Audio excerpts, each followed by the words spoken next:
Patty, would you please call the roll? Ben Batten, Here. Al Eckert, Here.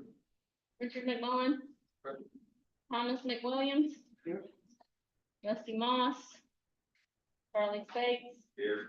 Alice Johnson. Here. We have a quorum. Thank you. On the agenda next is our approval of the January commission meeting minutes. I think we've got an amendment to it. Yeah, no, Whatever. taking care of it. Okay, do I need to enter it in or just? Okay, you made the change. Okay. We need a motion to approve the revised minutes. Motion. All in favor? Aye. Thank you. All right, Ms. Taylor, good morning. Thank you all for being here this morning. I know it's a short agenda and on a topic we've heard 3 or 4 times, so I appreciate you taking the time. Just some updates. So pretty quickly after our last meeting, we had a surprisingly significant winter weather event. Kind of had the state down for about a week, or at least in their homes. But we were ready to work with the EGUs should they experience any problems so that, they could continue to operate and supply power to the state. Fortunately, it didn't come to anything that we needed to act on, but we were ready. We also received no major upset conditions from permittees, which is great, that they have built in that resilience feature. Next, earlier this month, February 16th, Governor Sanders issued an executive order calling for streamlining of permitting and licensing processes for state agencies. And as you well know, that's a lot of what we do here. And so while we're always continuously trying to evaluate our processes for efficiencies, we're ready for this challenge to evaluate permitting and licensing processes to make them more streamlined, clear, transparent, and timely. And so we're excited to get that off. Our review of our processes and that report is due to the governor's office June 16th. And then a couple of months later, we will provide a recommendation and improvement plan by August 15th. So we will be doing this rather quickly and providing those reports to the governor's office. Yeah. In terms of streamlining, I mean, other than your general permits, it seems like you're pretty streamlined as it is. I was wondering what you were thinking about. Our team is so great that they're continuously coming up with ideas. Compared to the rest of the other states, we are pretty streamlined, but there are things that we could do. We're looking at things like the public notice, not the time period, but the mechanisms in which we do that. As far as waiting on invoicing and stuff like that from the paper, those sorts of things we're looking at pre-evaluating certain things that are standard, much like a general permit. If we routinely see this type of model or this type of emission or this type of discharge, are there pre-established limits and things that we can apply there? We're already utilizing things like tiered reviews. And so where we can expand that, we want to look at those opportunities. So we're hopeful that it will make a difference in our turnaround times.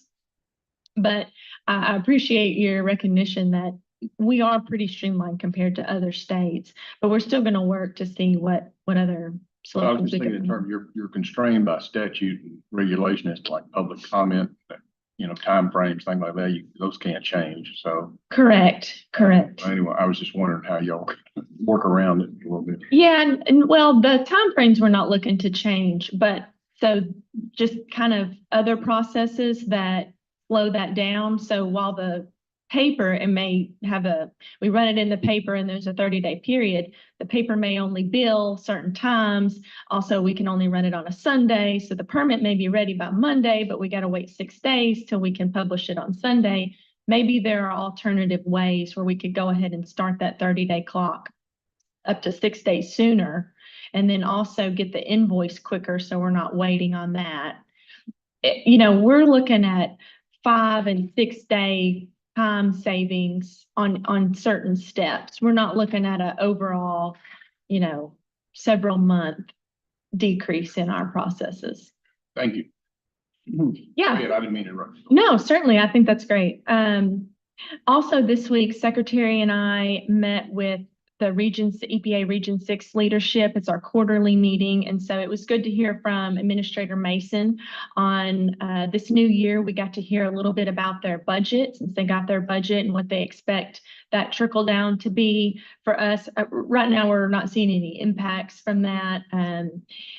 It's pretty stable from what it was the year before. We also got to hear from Associate Administrator Becky Keogh on the status of some of the rollbacks. Those are still in progress. The ones that we anticipate, PM 2.5 is the main one we're focusing on. That's still in the court system, and so we will just be monitoring that. But it's good to hear from her and those updates directly from her. And lastly, I just want to recognize and congratulate Tom Rayum. He is the managing engineer for the Office of Air Quality. He has served the state for 28 years, and today he's retiring. It's his last day. And we are, speaking to permit timelines, we are just so thankful to have had him and what he has accomplished over his time here. He has decreased the air permit turnaround times significantly over his tenure here. Economic development in Arkansas, specifically the steel mills, would not be what they are today without his leadership, because those permit timelines that we were able to accomplish through his leadership directly relate to some of the reasons why they chose our area. And so we're incredibly thankful for him and his mentorship and the training he's passed down to the rest of his engineers and his group. Karen Cerny will be taking his place starting Monday. So we're happy to have her continue on and lead that group. Any questions? I've known Tom for many years, and congratulations. Yeah. Well deserved. Right. We're very excited for him, but we will miss him, certainly. Commissioners, any questions? Thank you. Thank you. Next is public comment. We have one card. Justin Sparrow. Mr. Sparrow, good morning. Good morning. And if anyone else wants to speak, please fill out a card and bring it forward. Yeah, good morning. Go ahead. My comments are in regards to the UTP4 proposed business plan that Ms. Taylor, I'm sure, is about to present to you all. I have some concerns of the effect of the overall used tire fund. Should this rate amount get reimbursed? I'd be glad to share those comments with you now, or I can wait till after Ms. Taylor gives her presentation. Maybe she can give you an idea what the department's proposal is, and then I could comment. So how would you like to? It'd be fine if you want to go ahead right now. You're up there. Go Great, ahead. I'll do that right now. So UTP4 is currently at a reimbursement rate of $2.90 per tire. You'll see in the presentation that their request is now going to be for $4.84 per tire. That includes transportation costs, processing costs. I should have started out by introducing myself. I'm the director of the West River Valley Solid Waste District in Clarksville. We process and collect tires from 11 counties in the state. We process about 360,000 tires in those 11 counties each year. We're part of the UTP1 district. Our reimbursement rate is $2.82 per tire. My major concern with the proposed reimbursement rate for UTP4 being $4.84 is that this will quickly deplete an already fund that's already in the red. By statute, once that money runs out, DEQ has they have to prorate what they send out to the other 3 districts, or all 4 districts. So if UTP4 depletes that amount, that will have an effect over the other 3 districts as well. The other 3 UTP boards we were very active in trying to be diligent, do our due diligence about making this program run as efficiently as possible. And in my opinion, I think UTP4 should probably open the bid process and take another look at this before this commission approves a rate of $4.84. So I'll leave it with that. And if you have any questions for me, I'll be glad to come back up later if you have any. So, thanks. Have you, my one question, have you discussed this with Ms. Taylor and her staff? Yes. What your concerns are? I think it's clear what I have not specifically had a conversation with Bailey or Ms. Taylor or her staff, but I think statewide, I think everybody recognizes the issue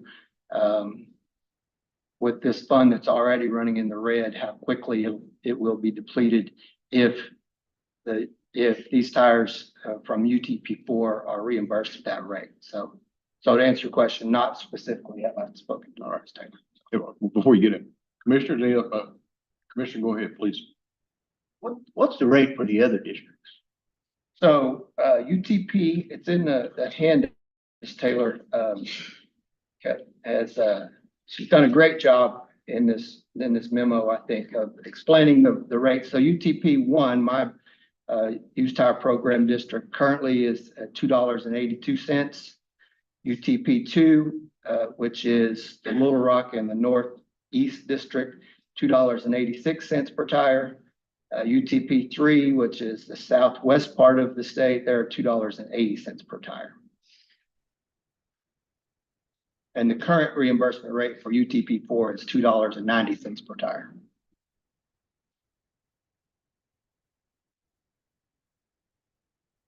Okay. Commissioners, anyone else have any questions? I appreciate you. Thank you, guys sir. Make comments. We also have one more comment. Angela Russell. Good morning. Good morning. I'm here to continue to ask for help in Town with the Waste Management Eagle Vista landfill. The citizens continue to breathe chemicals in daily. This is a major health concern. The vapors are coming from the landfill, not the leachate from the lift station. My house is between the leachate and the landfill. It's coming from the landfill. I will continue to voice my concerns because when it comes to light and it's finally acknowledged that there are issues there, if a catastrophic catastrophe happens, someone will be held accountable. And I've been here for years asking for help. I want it recorded that citizens have come here to ask for help. Nothing has been done to alleviate the problem. You know, it seems really strange to me that when we come and ask for stronger rules, stronger regulations, something to be done, the citizens do not get any help. But when ADEQ comes and wants to change the amount in the Regulation 22 to $2 million, it's done immediately. But we don't get any help. We're told to go to a third party and write our own regulations. That's not a help. That's what you guys are here for, in my opinion. Last month, I told you about my grandson. I just want to give you a little update on that. He's had to have multiple visits to Children's Hospital. He's had to have multiple infusions. There's something in there that's causing health issues. 2 of my grandsons that both live next door to me. Other citizens have had to go to the hospital. I myself have had to go to the hospital in the middle of the night because I woke up and the fumes were so strong in my bedroom, I couldn't breathe. I was so discombobulated that I was running into walls. My husband had to help me. That's how strong the fumes are. And nothing is being done, and I'm here asking for help. Thank you. Thank you. Ms. Taylor, listen, based on her comments, I would appreciate it if you could give us next meeting an update on her concerns and how you guys are, what y'all are doing to look at that and get back to the commission on that. Because you're the enforcement arm, you have the inspectors and you can tell us what the status is. Thank you very much. One more quick thing. Yes, I ma'am. just wanted to, Mr. Racy that was here before is the only person that I know of on any of these boards that has actually come to Tawnytown. I drove around with him and showed him everything that was going on. And then the very next month after he left and came to visit and I showed him, he was going off the board. He's the only one that seemed to have any concerns. Thank you. Next on the agenda is the UTP Ford January 2026 business plan. Ms. Taylor, you're back up. Thank you. So you should have a proposed minute order and our memo going through the request. So not unlike the previous requests, UTP4 went out for procurement per our request, and this procurement yielded in a contract with a processor out of state. And so with the transportation costs inside the district and also the transportation costs to the out-of-state processor, and then their administrative costs, all of that equals to $284 a tire. That's expected to result in an increase of approximately $375,000 annually over and above what we would typically pay them at their $290 rate. However, we are recommending that this be approved on a temporary basis. So for 1 quarter, possibly extended up to another quarter if there's demonstrated cause.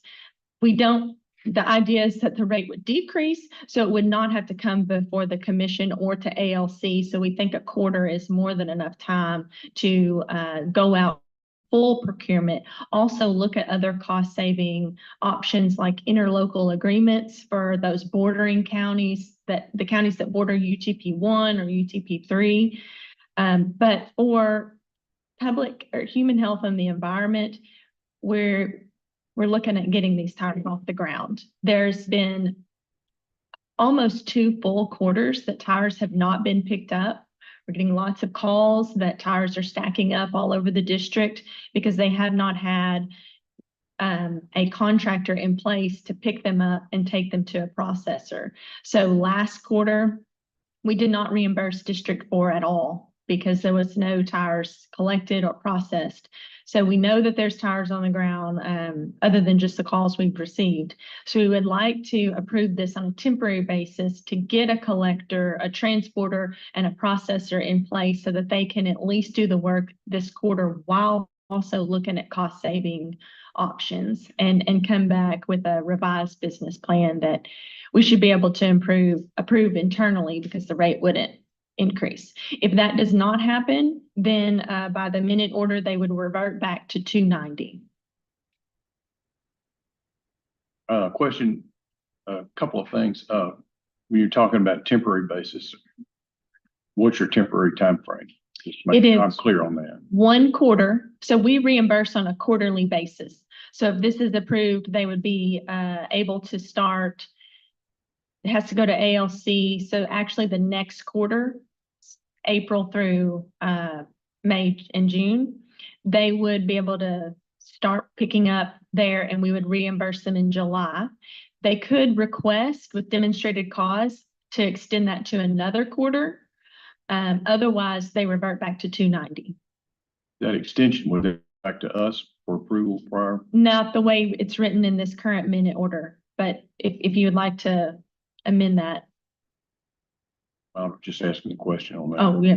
Also, I noticed for this 484 per tire number, which includes administration costs of 25,000 per year. I mean, how did y'all arrive at that number? That's the way they reported it in their business plan. And that is pretty low compared to other districts as far as the rate per tire that equates to. I think they're one of the lowest administrative costs compared to the 4 districts. Also, based on Mr. Sparrow's comments, or do you have these concerns that, at this number, you're gonna have a shortfall pretty quickly, or? Yes, absolutely. So we have a shortfall every quarter as it stands now with the current rates. About 300,000 to 400,000 a shortfall every quarter. And so this would contribute to that. For it, if it was the 2 quarters, it'd be an extra 150,000 shortfall over those 2 quarters. So we do know that any business plan rate over 231 is going to result in a shortfall. So UTP4, based on the volume that they collect, they have one of the lowest volumes that they collect, just population, I guess, for that area. So it's not as impactful as if the larger populated districts would have increased this much, but it's still an impact, and it's still going to contribute to the shortfall. We do not pro rata every quarter. We have a balance in our fund. Thank you. Commissioner Smith? Hey, thank you. Just so I have this in my head, if we approve this for a quarter, or whether or not we do the temporary basis, will that go back to competitive bidding after that? Or will it just revert to 290? How does that work?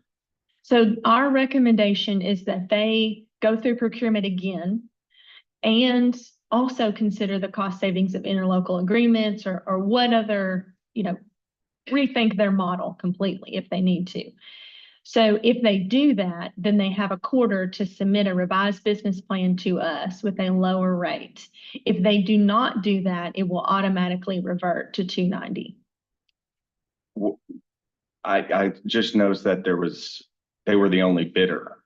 Yes. So how do we think they're going to lower their cost if there's not anyone pushing them to, if they couldn't do it the first time, or how does that work? Why were they the only bidder? I think in other rounds of their procurement, I think based on their previous business plan that they submitted, they had a couple of bidders. So that's possible. But the other thing is they did not bid their transporter costs. They only bid the processor.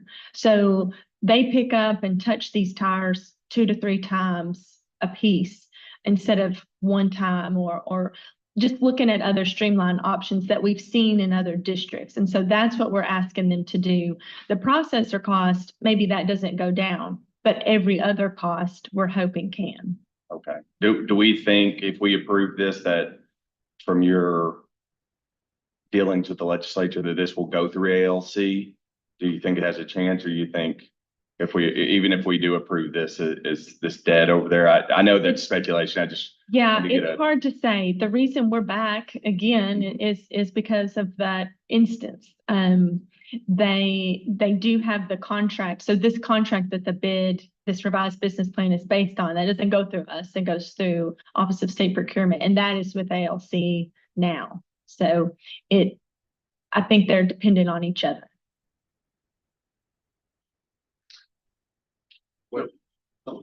So obviously, transportation is a big price driver.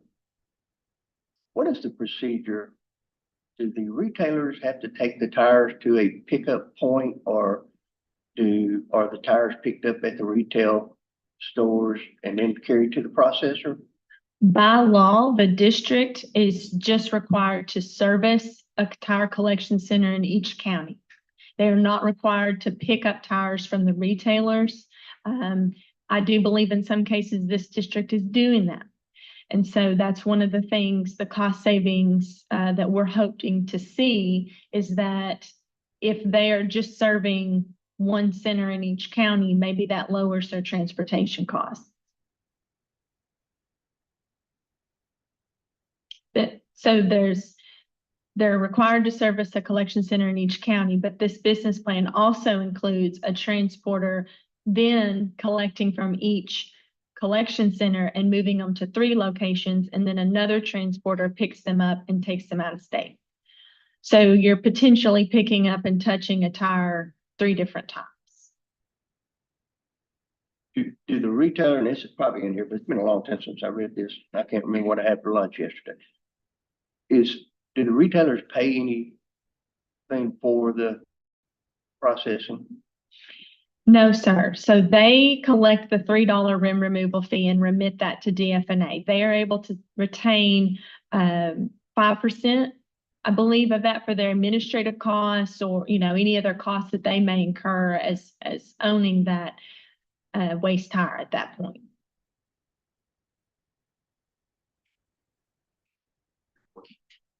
I do actually have 2 questions. So kind of with the public comment line of thought, question is, so if we go this route and you have these funds that are being withdrawn more quickly, do you think that will affect reimbursement to the other districts? It can potentially. We have kind of mapped out when we think we'll hit a shortfall, and we're hoping that we're able to get into next session to be able to make fixes. We're working on that. We also are working to make sure that we can receive funds that may help with any shortfall. So our goal is to not have to pro rata, and we have analyzed that out to try to at least get to a time frame in which we can make a solution. Second question. If we vote in favor of this motion, how is there a power on that? Yes. That's a public health. Yes. Yes, sir. And that's the reason we know that this impacts every other district. It impacts the fund. It goes against what the legislative audit found to be the break-even point. It goes against all of that. But weighing the environmental health and human health and the environment, we felt like it was necessary to pick up these tires that are on the ground. Yeah, that kind of leads me. So that's the only thing I'm have concerns about is that seems like we have one bidder. They called it a competitive bid, but there's only one bid, so it doesn't feel very competitive. And then they know that they have this public health, so they're able, that their cost is just so much higher, it seems like. And whether was that because they intentionally didn't include their transportation costs when they did their competitive bidding? I'm not sure why so initially we just asked them to go out for bid. Yeah. We just said you need to go out for bid. And then the minute order came out that you need to go out for bid and include the transportation, because we noticed that the first round, they only went out for the processing bid, and we asked them to go out for the transportation. They had to rebid. There was an issue, I guess, with their bid or the contract award. I'm not sure. So when they rebid, they did not include our recommendation to include the transportation, but none of that was formal yet. It never made it through ALC. So it's kind of parallel processing that just never met. So we're hoping that this is a clean slate to say, you need to go out for transportation, procurement for all of your processes, and look at cost savings in all mechanisms. And we had that conversation with them after this bid resulting in this plan went out. Yeah, it's really my only concern. It feels like, I don't know, I don't want to, just seems like the cost is way higher.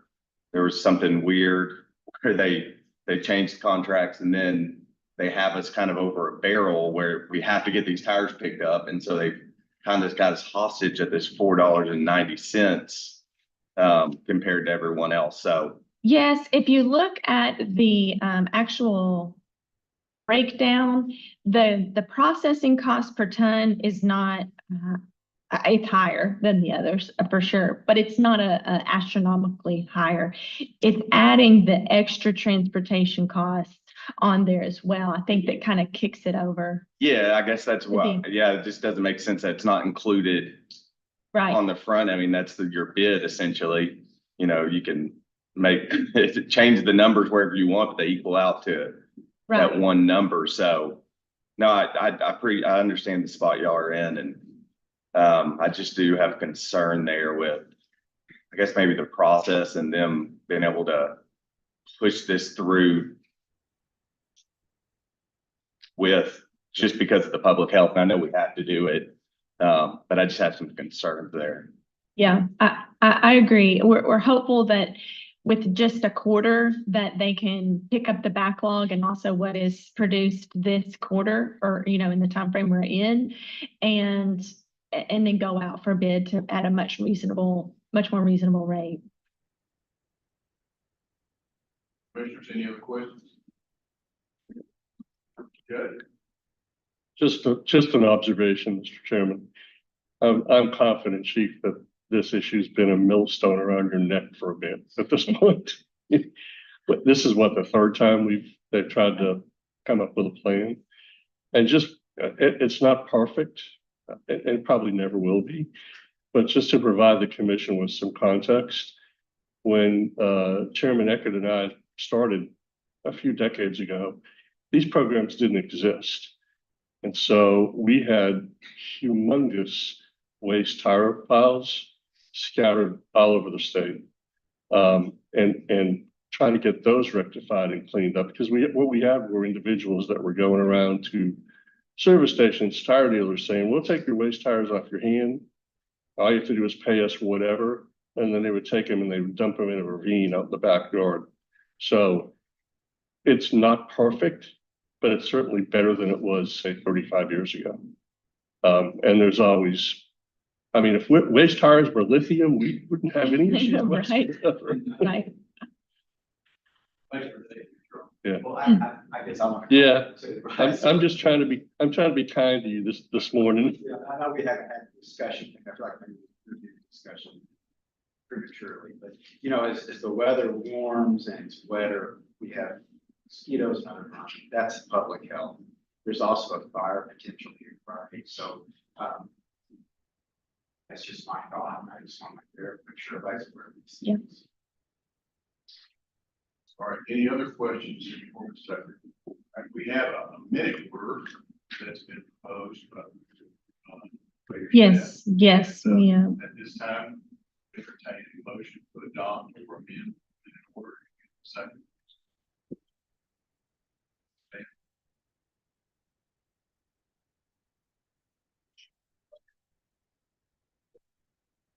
First, to adopt minute order As written. Yeah. I'll second that. All those in favor of adoption of the minute order, say aye.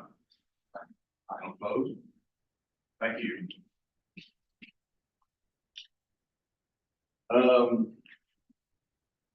That concludes all the business on the agenda for today. So this time we are adjourned. Thank you for coming. Commissioners, make certain you get that minute order signed as it circulates before you leave.